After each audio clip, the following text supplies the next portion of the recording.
Hello, and welcome to CRPS Contender, my complex regional pain syndrome education channel. Today's video is Connecting to the Self, Tips and Tricks for Increasing Your Self-Awareness. This video is part of my Mind as Matter mega series. If you are interested in any of these other videos, here is the listicle for you. In this video, I specifically want to discuss how to meet the core human needs for yourself. I know I personally had an extremely difficult time with this, and it's still something I'm working on, not something I'm always great at. But if I'm right about the kind of person that develops CRPS, which I'm not going to get into right now, I will eventually have a video on that and a paper as well. I'm planning on writing a paper about it and why I think it happens. But if I'm right, I think a lot of people with CRPS are going to have problems with meeting the core human needs for themselves. So what are the core human needs? To be seen, to be heard, and to be authentically expressed. CRPS means living in a state of constant trauma.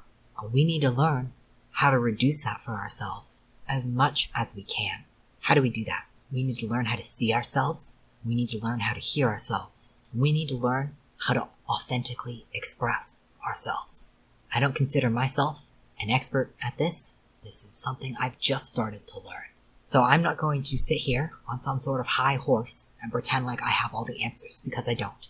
But I do want to ask you some questions to at least get you started on contemplating this for yourself. Do you feel safe? If so, why? If not, why? Do you trust yourself? Do you betray yourself? Do you feel like you have to perform or accomplish achievements to be deserving of love?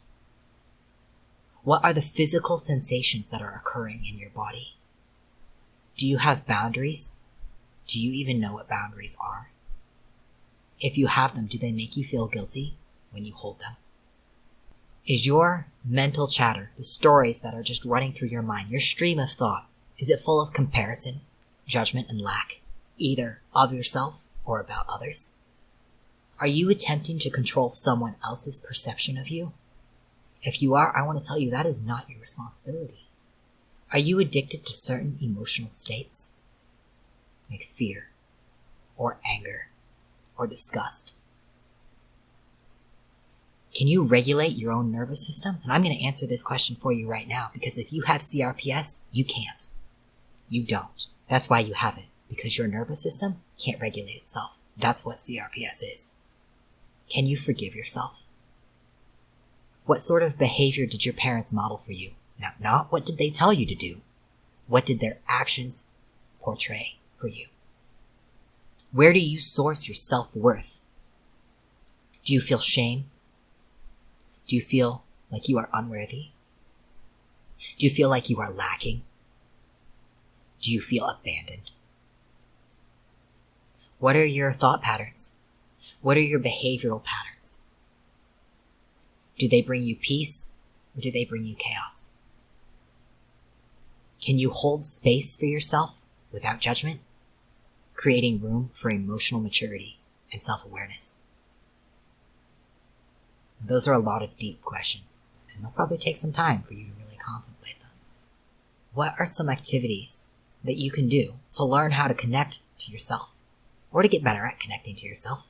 If you've already started down this journey, check in with yourself. Notice what you're feeling, not just your emotions, but your physical sensations. How tense are your shoulders? How do your eyes feel? Do you have adrenaline spiking down your arms or flowing through your thighs? What is the nature of the sensation in your stomach? What is your heart doing? These are physical sensations that can give you great insight to your emotional state. Find silence. Focus on the breath and do deep belly breaths.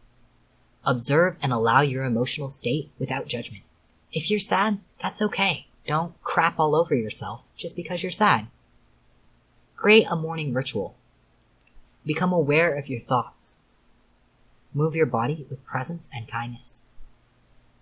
Make time for things that you enjoy.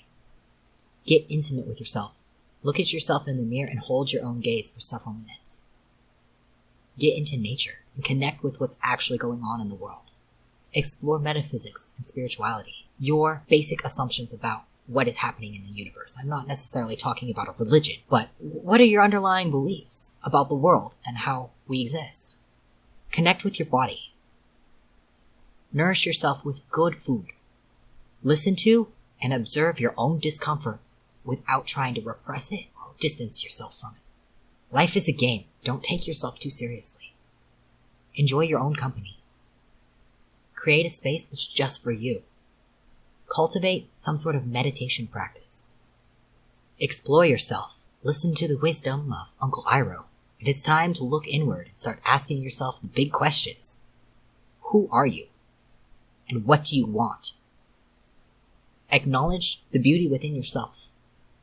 Consult with yourself before committing to something. Cultivate self-compassion. And I am going to have a whole nother video about this because this is something that is extremely difficult, or at least it was for me. Talk kindly and patiently to and about yourself. Disconnect from technology. I'm not saying this needs to be permanent, but create a time in the day where you're not going to be connected. You're just going to be with yourself. Journaling. Reassess your priorities. Create a personal mantra and hold to it. This is also known as setting an intention. Get away from negative people and useless stuff. Smile, laugh, and cultivate joy if it's genuine. Be truthful with yourself. Connecting to yourself can be very challenging, especially if you've lived most of your life dissociated. I am not saying that this will be easy, but it will be worth it. I promise you. Thank you for watching. If you like the content I'm producing here, subscribe. If you'd like to contribute to my medical expenses, my Patreon is listed below. As always, relevant sources will be linked in the description. I hope you learned something today, and I hope this gave you something to think about, and I hope to see you next time.